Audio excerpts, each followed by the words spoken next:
Hi everyone.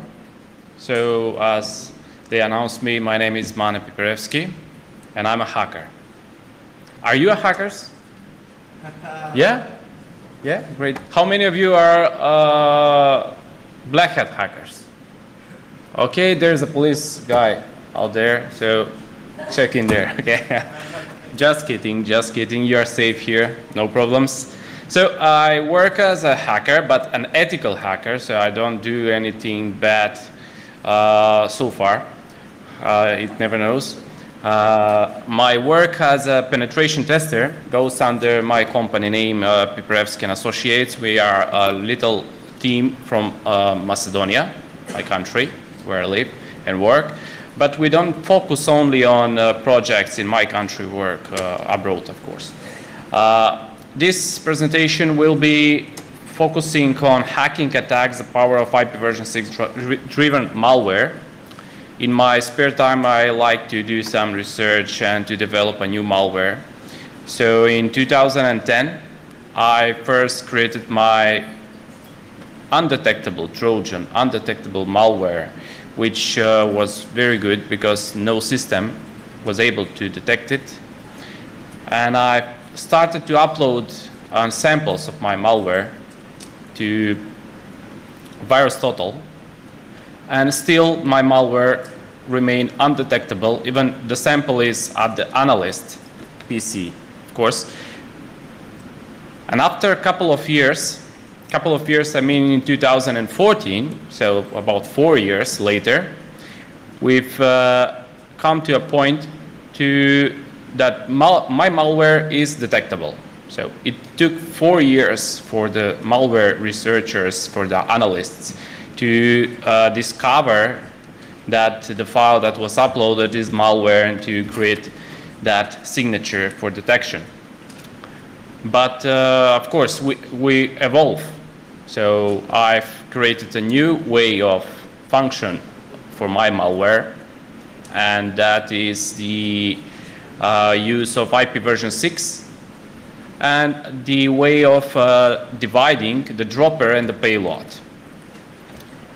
So a little question. What's your favorite malware?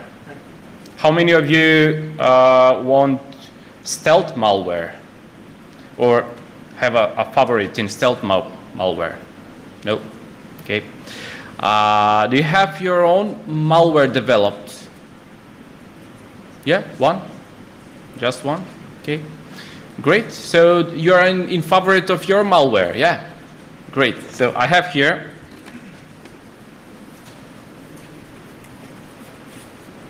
a little present for you. You can pick it up later. This is a quite interesting logic cube to develop your skills more and more, to think of new ways that malware could function. It's great. Okay. And I have one more question. Which statement is false? I will give you about 3 seconds to read all of these statements and say which one is false.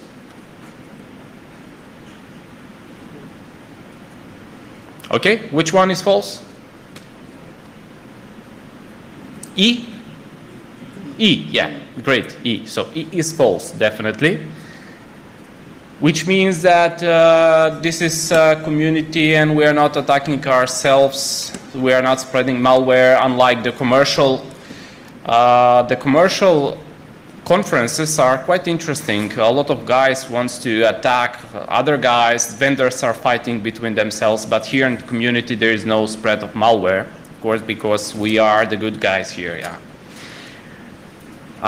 Let's talk about malware news. So we all know that advanced detection by the antivirus vendors is happening, yeah.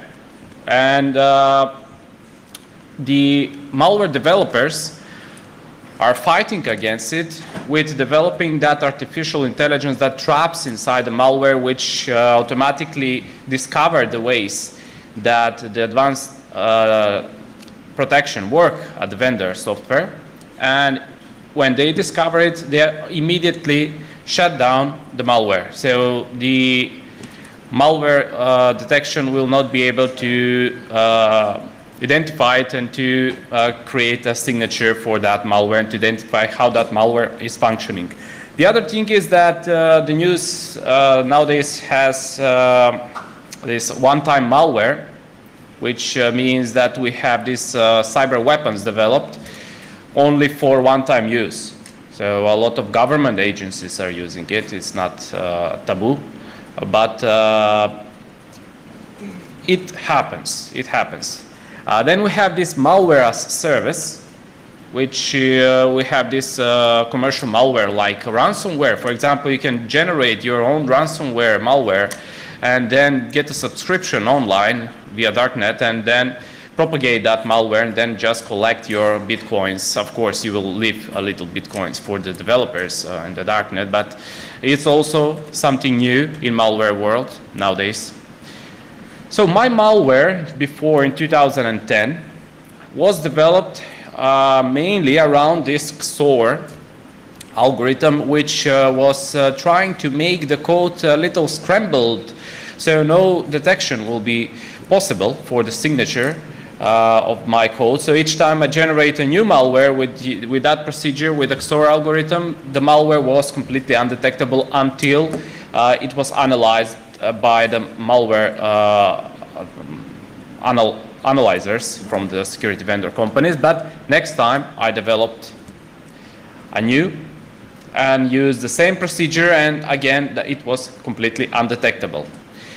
The powerful format for spreading malware on Windows operating systems is the MSI format of that executable. Why?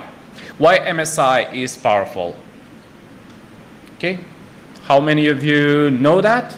Why MSI is powerful for spreading malware? Because you can install silently. Maybe, but that's not the correct answer. Okay, the others? Well, there is a user access control in Microsoft operating systems. And when you trigger execution of MSI, the execution automatically pops up the window. Do you allow user access control? Ask you, do you allow execution of this? And automatically that user access control, if the user says yes, is bypassed by the malware. So then we don't have to escalate the privileges in a way that to exploit a vulnerability in Microsoft operating system is very easy. Without user access control, you can easily get into the kernel land. So that's the MSI. So that's why MSI is so powerful, and MSI malware on Windows operating system has that capability of getting one step beyond and not enlarge the code with the specific shell code for escalation of privileges or bypassing the user access control. So since 2010, I send that malware to VirusTotal all the time. I generate new version of my malware using the XOR and send it, and it's completely undetectable, and then again generate and send it, it's completely undetectable, and in a couple of years they started to detect it, but only the samples that I have sent. And when I generate a new sample with the XOR algorithm, completely undetectable again. Since 2014, in 2014, advanced detection was implemented in several antivirus engines, and from then they successfully detect the several techniques that are inside my malware with XOR algorithm. So in 2015, it's detectable. Let me show you.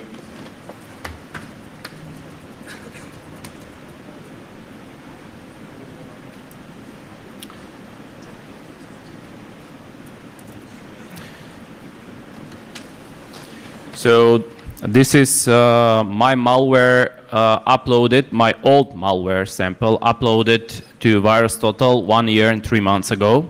So the result is only 10 antiviruses out of 57 are able to detect it. And I will scroll down just to point out, you can see which vendors detected it, but let me scroll down just to show you that one of the interesting big vendors are on the list that are not able to detect it. So this is Kaspersky. This is Malwarebytes.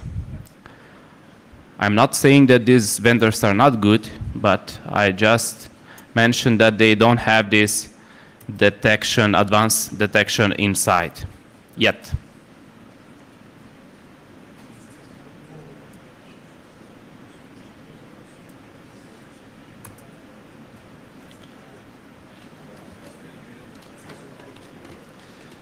So what's new? How my malware works now? So last year I started a project to develop a new malware that can function completely undetectable, and it can try to exploit something that nobody else has. So it's an IP version 6. So how many of you use IP version 6? 1, 2, 3, 4, 5. Okay. Use global IP version 6, yeah? Okay, great. So nice to hear that. Nice to see that the use of IP version 6 is enlarged, because on previous conferences, the IP version 6 usage, people that get their hands up, was 0. So hope that next year it will be maybe all of you that you will use IP version 6. But let's get back to how my malware is using IP version 6. So I've analyzed that what is the element that can be used in IP version 4 and IP version 6 and be exploited by the malware. So it's a DNS, so dynamic name, the protocol that resolves the DNS queries to an IP address has this new resource record. It's AAAA, which is getting the IP version 6 address to our PC. And I have seen that the IP version 6 address is quite big. So I have come to an idea to get inside the IP version 6 my payload.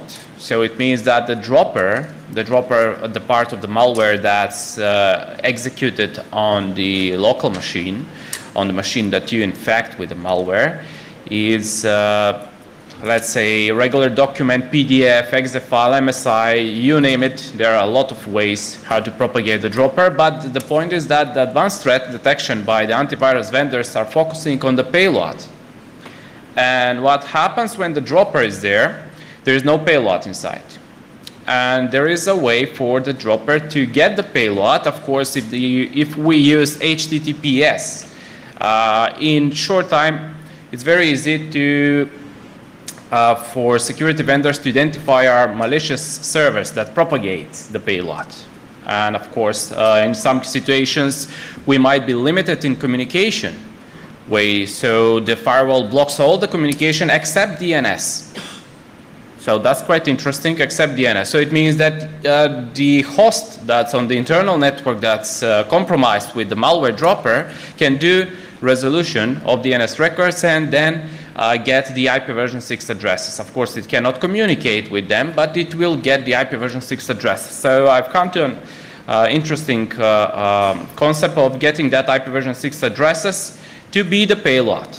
So then I've come to a situation how that payload will be executed and to stay undetectable. Of course, in Microsoft operating systems, the run to fight against Linux, they have developed the PowerShell.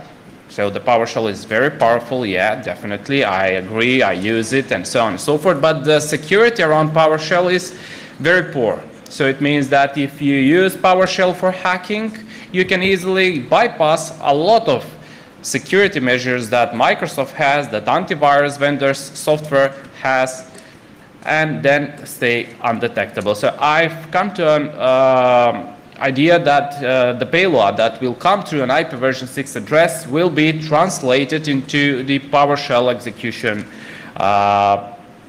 code. So it might bypass in that way all of the other security measures that we have on the systems. So how this exploitation happens, on this slide here, you can see that the IP version 6 address is quite big. So if we get the IPv6 address divided into a code that looks like shellcode, then that shellcode could be executed. But the other way, if we get the real shellcode, not this one, this is just an example for the one direction, but if we get the real shellcode, translate it into an IPv6 address, and then we can get that into a resource record on the DNS server, which will be serving that IPv6 address on DNS queries by the malware dropper. So this is a shellcode. This shellcode is simple shellcode execution of calculator in Microsoft operating system. And as you can see, it's quite big. We have shellcodes, of course, that can be smaller, but this is just pure for the example. It's translated into 16 IPv6 addresses. So you can see the IPv6 addresses on the right side. And in first look, they are completely okay. So they don't look like something suspicious or something that points out a malware.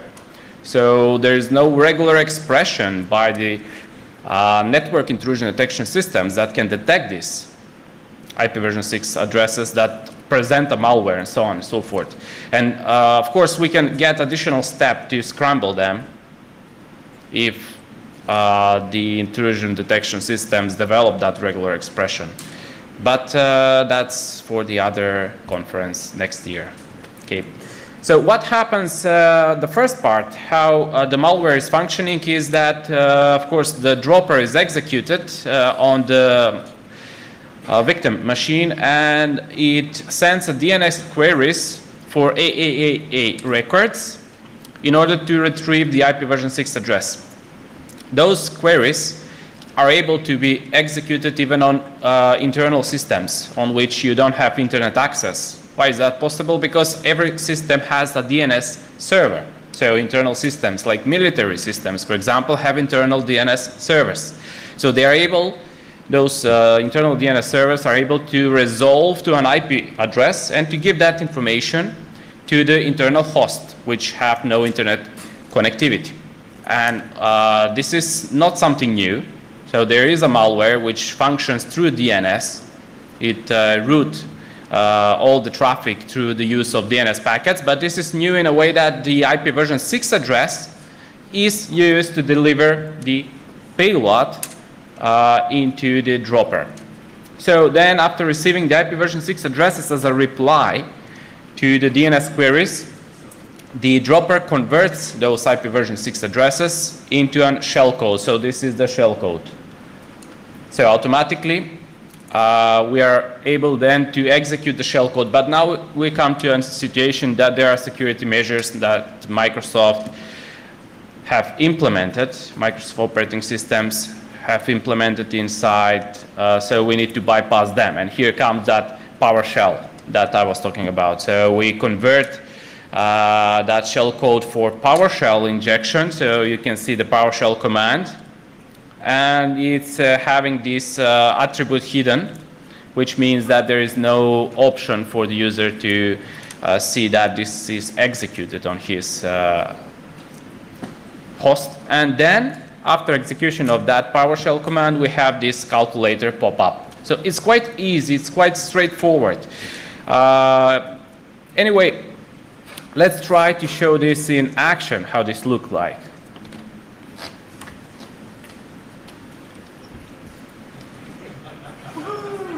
Yeah, finally.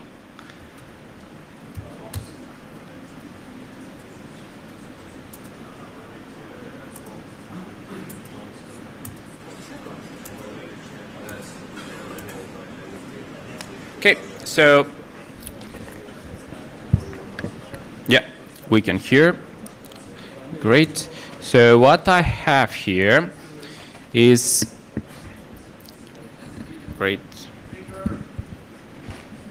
Yeah, I have a Zoom it. Don't worry. What I have here is my executable. So I have created this my malware exe file. It's available on GitHub in binary version.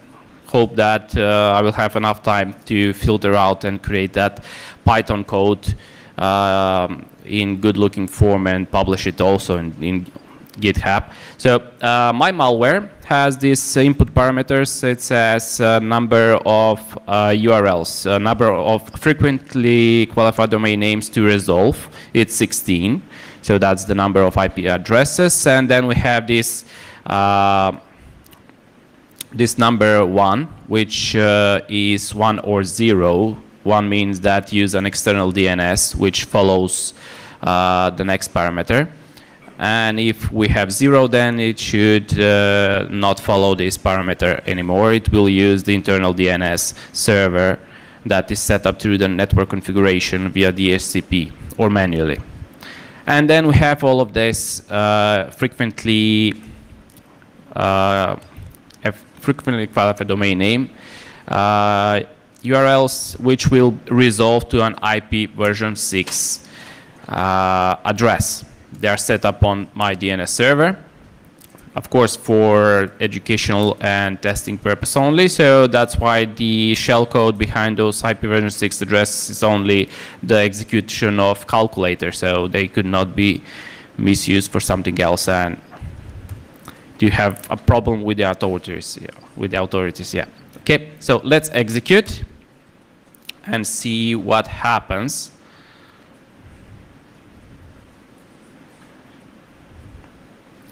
Okay, I think that we have a problem maybe with the internet. Let me check. Yeah.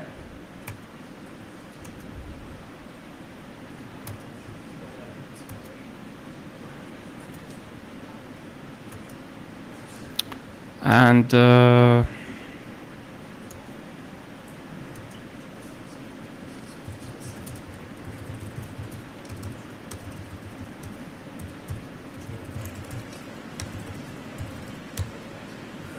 yeah, now we have internet. Great.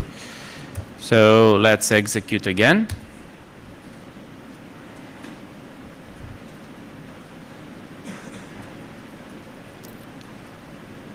Okay, so it should pop up. Yeah, here is it. It's the calculator. Yeah, great. So I previously executed it and captured the DNS packets just to see how they look like.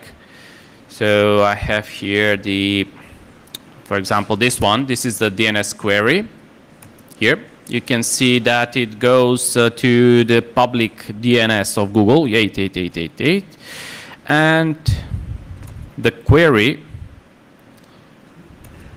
goes for AV to piperevski.com.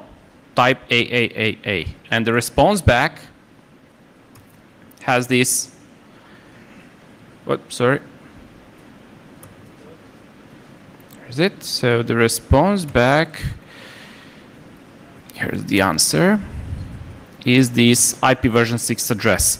And yet no antivirus or let's say network intrusion detection system is able to detect with regular expression is this IP version 6 address valid or invalid in order to drop the packet. But I hope that they will create that signature in time, because this is quite new technique. No malware since I have developed this technique is up in the wild using it. But of course we are here, so you all know now. So maybe you will use it, and then the security guys at the network intrusion detection system vendor companies will have to develop that regular expression. So, but just when you use it, don't use it in unethical form. Only ethical. Only attack yourselves. Okay, great.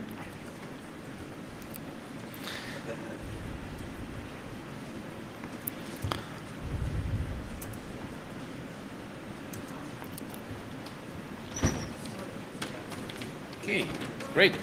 So, any questions so far? Yeah, one question.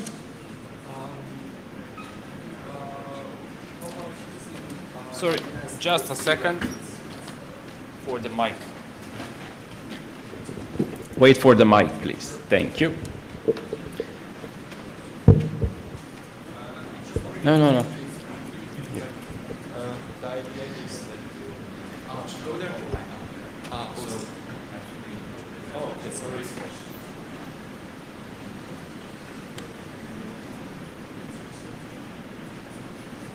Hi. Question. What about using DNS TXT records instead of A records? Yeah, you can use that also, but TXT records are into the network intrusion detection systems analyzed in detail, so that they have that rules. Encrypt them, like, also maybe. Yeah, but then it will be suspicious. Okay, true. It will be suspicious, and when you resolve a DNS in IPv6 address, let's say that we have these mobile devices. In 2015, we have, I don't know, I think enlargement of 200% of usage in mobile devices, and they all support IPv6 function on IPv6. And what happens? They all do the queries for the IPv6 addresses. Yeah. So we cannot prevent that, but we can let's say we cannot prevent, but we can use it in a way that our malware can function on those devices, because the dropper does not have to be on Microsoft operating system. It can be an APK file, so it can be definitely also an executable on Linux. Yeah. So it's a platform independent. It's a mechanism of communication that is platform independent, and of course you can easily exploit the IPv6 into an shellcode and then get what you want to get with your malware. Of course, yeah. If it is functioning as a ransomware, then you can get it to encrypt, or in some cases even the fully qualified domain name can be used to send a message to the attacker. So the attacker, when he receives that on his DNS server, he will be able to know what he is dealing with. Is on the other side Windows 7, Windows 8, 8.1, 10, and so on, or is some server or some Linux, I don't know. Okay, maybe another question. Maybe how would you spread out? Would you spread out the domain names being queried? Because here you had just one domain with different subdomain, which is also suspicious. Like. Yeah, next year on Balcon 2017.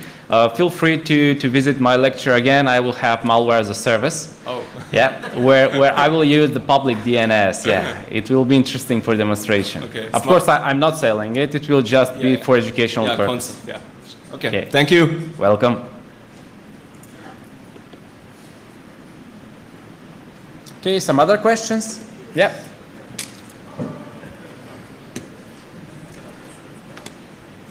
Some volunteer to spread the mic around, so... Yeah, okay. I wanted to ask, where I work, we use something like passive DNS, log DNS requests. Where can we find this sample to run it? Yeah, it's the sample, the executable is on GitHub. So this is the github.com/Piperevski. IPv6 malware is free, so you can download it. Of course, the syntax is that the one that in README is, yeah. Okay, some other questions? No questions? Okay, let's trick. The next guy that will ask a question will get these sunglasses. So these are from Alien Vault.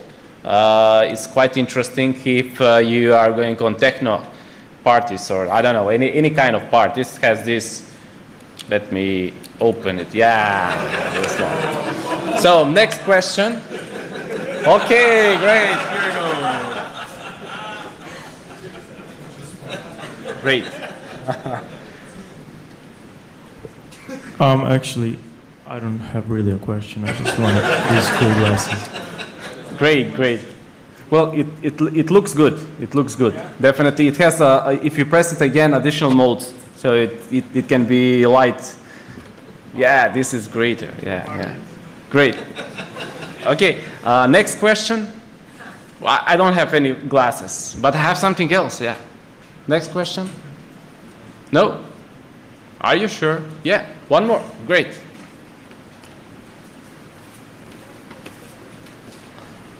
Sorry, it's off topic, but it's about the classes. Anybody tried to replace the alerts by infrared to fool some face recognition? Interesting, interesting. This is for your question. Yeah, you can pick it up. And this is an interesting logic cube, and you can try to solve it and think outside of the box like any hacker. Great. Next. I don't have any awards anymore. Yeah. Have you thought about implementing the dropper in JavaScript or something to be delivered through web pages? The dropper? Yeah. Yeah, well, you can use a classical, representation of a picture in JavaScript and get the use after free as a payload. And then because it does not have any malicious shellcode inside, then it executes only the subroutine for doing the DNS queries, and then it will get that shellcode through the IP version 6 addresses. And that's an interesting way to propagate the dropper there. Definitely great. Okay, if there are no more questions, thank you. Hope that it was interesting and fun. And of course, see you next time. Thank you.